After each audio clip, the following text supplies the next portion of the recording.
tidak semua driver yang siap, karena kan konsekuensinya itu pemutusan mitra.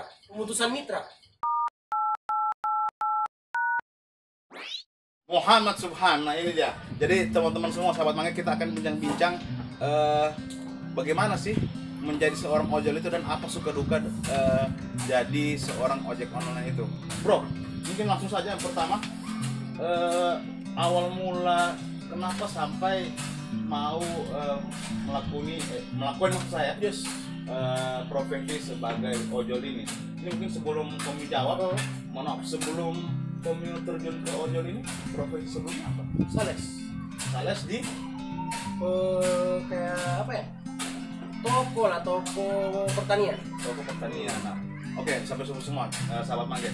Jadi ketika waktu itu profesi Anda sebagai sales dan tiba-tiba langsung mau ikut atau bagusir menjadi ojol, sebenarnya apa yang kamu lihat dari profesi ojol ini sebenarnya? Saya sih awalnya apa ya? Coba toh apa ini? Bagaimana sistem kerjaan ini bareng? Cuma pas semakin kesana, alhamdulillah penghasilannya bisa dibilang mencukupi ya. Ya. Tapi brother, ini mohon maaf ya, ketika setelah Anda jalani sebagai ojol, itu langsung kami lepas sudah profesi kemarin menjadi seorang sales itu? Oh enggak, sebelum terjun di ojol saya sudah lepas memang. Oh sudah lepas memang jadi sales. Berarti orang sudah keluar memang sudah dari itu jadi sales itu ya? Betul. Oke, salam mangga memang. Jadi itu kalau tidak salah top-topnya sebelum Mumbai tahun berapa itu masuk di sini tuh? Grab. Iya. Grab itu masuk 2017 bulan 10. Itu Grab ya? Yes.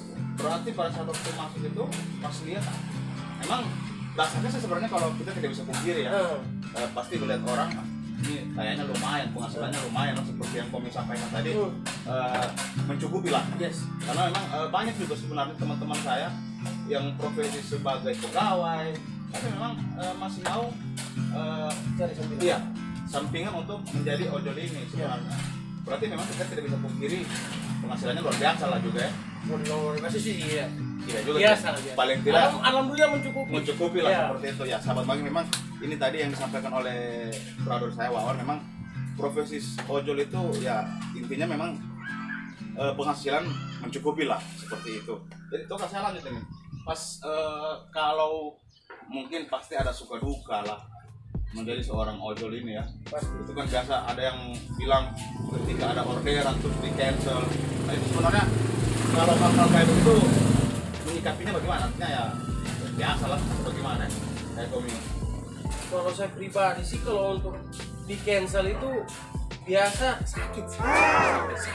Sahabat mangga ini dalam sakit sekali. Sakit.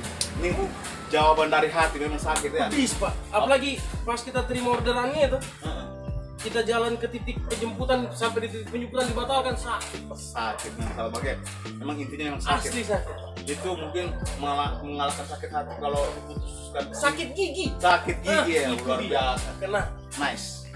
Jadi jawaban yang cukup luar biasa. Sakit gigi cap kalah dengan ini tadi. Jadi memang, tapi sebenarnya intinya itulah suka duka itu harus dilalui lah menjadi seorang ojol ini lah. Nah, ini kan kalau saya salah ada Grab, Ada Gojek. Gojek itu kan kalau tidak salah itu perusahaan Indonesia. Ya. Nah, Grab luar kan? Luar. Mungkin ada perbedaan berapa antara Gojek dengan Grab ini? Sama sih. Sebenarnya sama. Apakah mungkin lebih bagus Grab atau Gojek? Kalau untuk mana bagus antara Gojek dan Grab, dan sama sih. Sama saja. Dia untuk masalah soal keuntungan juga sama. Pemotongan pun sama. Sama ya. Tidak ada beda. Tidak ada beda ya. Ya berarti yang soal mangga ini kita ketahui memang bahwa ada Gojek, ada Grab, tapi menurut info dari brother Wawan ini memang sama, tidak ada yang berbeda dari itu ya. Berarti sampai sekarang masih Alhamdulillah masih sampai sekarang. Tadi dengan info juga bahwa sempat narik juga tadi ya. Iya, alhamdulillah saya. Nah ini yang saya mau tanya juga, brother. Ketika sebelum gempa dengan sesudah gempa, itu berpengaruh dengan karena ya kemarin saya juga sempat dengar info dari profesi yang sama, itu ojol. Artinya memang sangat berasa memang ya. Iya. Dari segi penghasilan ketika habis gempa, ya kita ketahui bersama toh. Iya. Gempa pada tanggal 28 September kemarin ya. Itu sangat berpengaruh penghasilannya juga ya. Sangat. Sebelum gempa Sebelum dan sesudah gempa. Tapi paling tidak ada lah. Iya. Masih bisa mencukupi lah. Alhamdulillah Mas. Kalau untuk misalkan pengalaman yang tidak mengenakan, mungkin pernah tidak ada sesama kalian ojol itu mungkin ada aku sakit hati atau bagaimana sih? Sakit hati sih biasa. Maksudnya apa ya? Kadang penumpangnya kita itu sering terjadi tuh. Iya. Sering terjadi tuh. Penumpangnya kita diambil sama teman-temannya kita sendiri. Iya, Karena kan mungkin penumpang kan tidak tahu nih. Customer yang order kan tidak tahu karena kita kan di jalan tahu sendiri tuh pakai pakaian sama, hijau semua. Nah jadi itu customer kadang sudah buru-buru main stop, padahal kita masih sementara di jalan proses penjemputan. Dia sudah main stop driver yang lewat ini juga tidak kayak apa, tidak mau tahu, langsung buat saja tuh. Iya betul. Gitu. Tapi itu memang apa biasa lah. Biasa. Ya kita paling tidak menanggapinya secara positif. Iya. Nah sekarang brother, saya mau bahas tentang sistem yang ada di Grab itu. Bagaimana sih sistem yang berlaku di Grab itu ataupun Gojek itu? Ya mungkin sistem dalam segi barangkali soal awal bagaimana kita mendaftar atau mungkin bagaimana mekanismenya tentang apa ya, kalau orang bilang ada poin-poin itu. Kalau untuk pendaftaran nih, ya, dari awal juga. Dari awal. Kalau pendaftaran kemarin kan dia tuh yang diminta awalnya itu SKCK pertama kan, SIM yang berlaku yang masih hidup, terus STNK ya. maupun kendaraan, sama pas foto. Itu saya sih kemarin. Selain itu nggak ada sih yang lain. Tidak ada. Itu saja. Jadi kita ada semacam biaya pendaftaran. Nggak ada. Oh itu tidak ada. Nggak ada biaya pendaftaran. Itu Grab, Gojek sama juga. Sama juga. Berarti memang tinggal apa yang disediakan kita dipersyaratkan. Iya itu saya persyaratannya.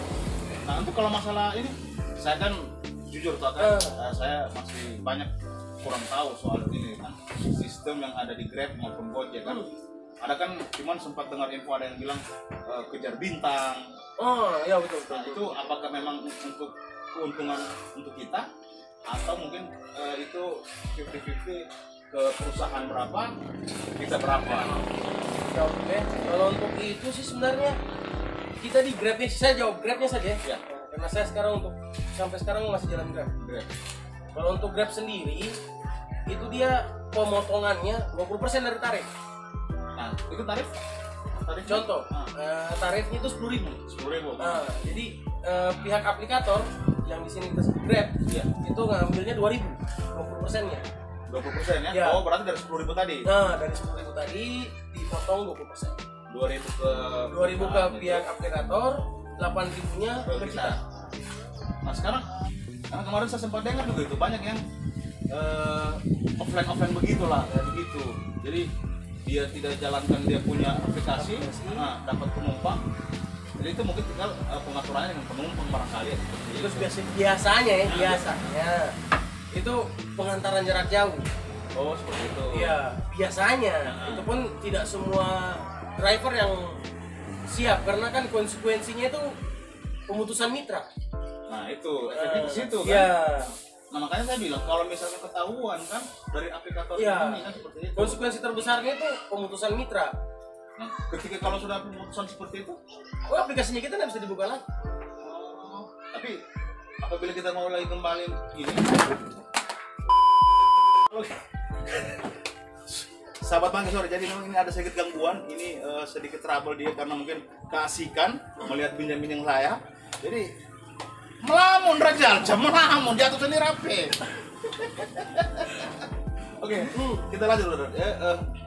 Itu tadi kita sudah pemutusan mitra tadi ya? Nah, sampai di situ. Berarti kalau misalkan kita mau kembali mendaftar ya tidak bisa pakai data pribadi kita lagi. Iya. Jadi istilahnya kalau sudah pemutusan mitra itu namanya kita cacat di aplikator tersebut. Jadi walaupun kita pindah ke daerah lain, mau mendaftar pakai identitas kita itu sudah tidak bisa lagi. Nah ini sekarang begini pertanyaan yang apa yang saya sampaikan ke Komio, ini tidak ada mengandung privasi, boleh lah kita sebat publik, masih wajar lah ini ya, masih wajar lah. Nah itu juga ada sempat dapat info dari netizen. Yes. Nah, jadi itu sempat terjadi sama saya. Jadi yang bawa orang lain, tapi kendaraannya bukan dia. Nah itu. Iya. Nah inilah makanya saya bilang apakah memang sering terjadi kayak kemarin sempat dia pakai motor saya kan untuk narik itu. Iya. Berarti memang yang dilihat di aplikator itu ya itu barcode wajah itu juga kan bisa langsung tertanam di aplikator itu ya. Iya. Foto profil kan? Iya, foto profil. Tampil. Tapi syarat biasa juga ada sempat kemarin naik ini Grab juga. DN-nya juga itu tertera. Iya. Merek motor. DN motor tertera semua. Kan bisanya dia begitu, dia pakai motor tetapi dia tetap jalan. Kalau yang begitu sih bebas. Itu semua tergantung dari customernya lagi tuh.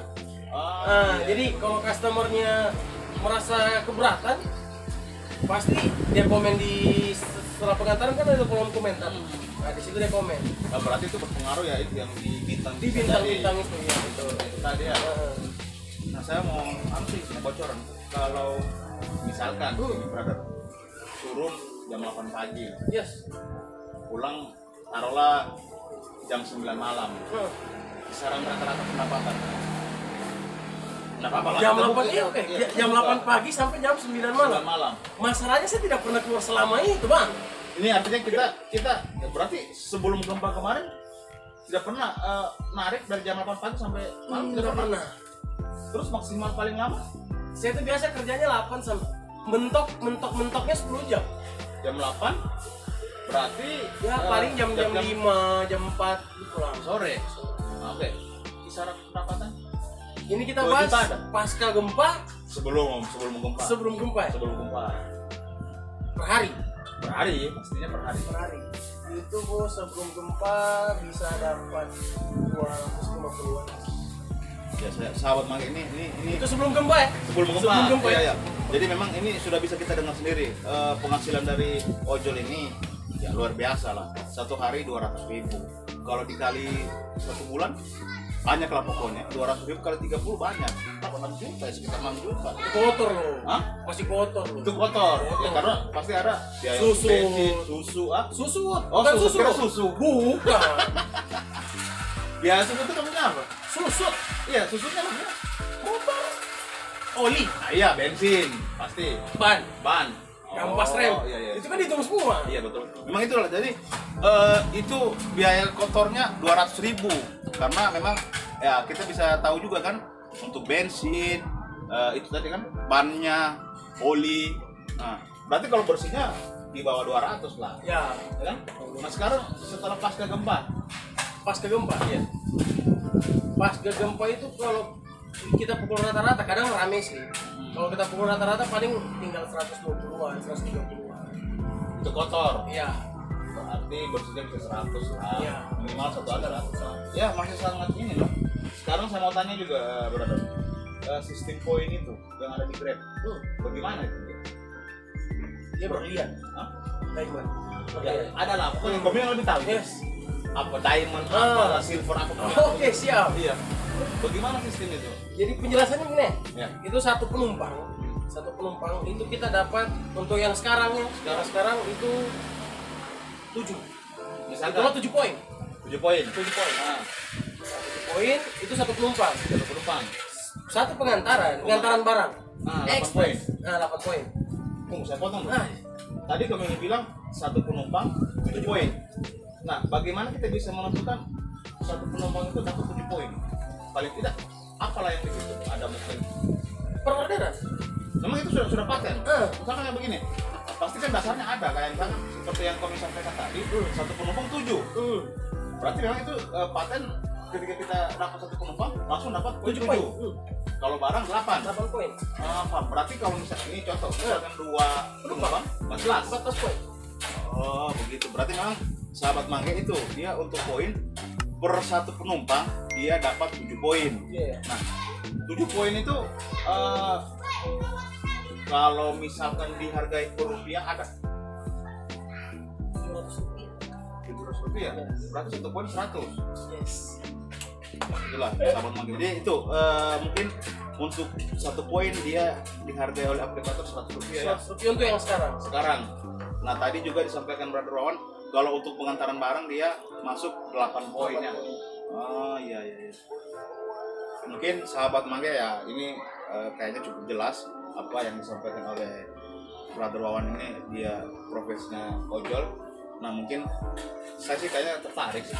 Iya, tertarik untuk bisa menjalankan profesi sebagai ojol ini ya. Karena yang pertama selain ini memang pekerjaan yang halal, saya berpikir juga tidak terburu-buru, kita tidak ada beban lah menurut saya. Iya. Karena dibanding Istilahnya tidak ditekan. Iya, nyaman lah istilahnya.